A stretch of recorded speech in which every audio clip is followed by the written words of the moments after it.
Welcome back to the week 3 reading overview. This week we're talking about extrinsic versus intrinsic motivation. We're talking about gamification, we're talking about teamwork, and we're talking about that autonomy, mastery, and purpose that make up the self-determination theory.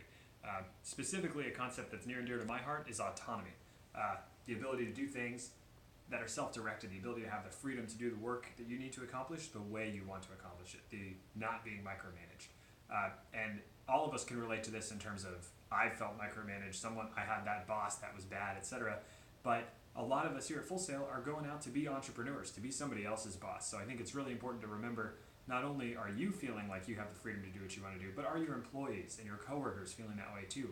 Or are we, in our own ability, in our own wanting to be autonomous, saying, I like things this certain way, so let me make sure you do it exactly that way, and we're micromanaging people accidentally. People do it all the time. They have no idea they're micromanagers, and for years in management many times. So hopefully none of us are going to be that person.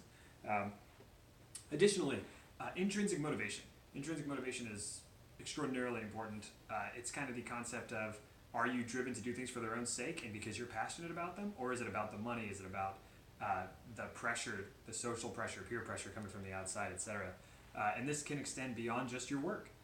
For instance, a friend of mine got Destiny 2 when it first came out. He paid all $60 for it, and he only played it for about half an hour at a time. And I was like half an hour a day, even less. And I asked him, do you really like this game? You're only playing a little bit. He said, yeah, I burn out after about half an hour. It's like, do you really like it? And he's like, no.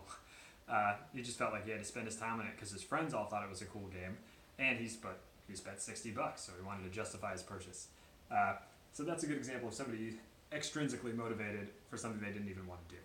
And that's it for the week 3 reading. See you guys next week.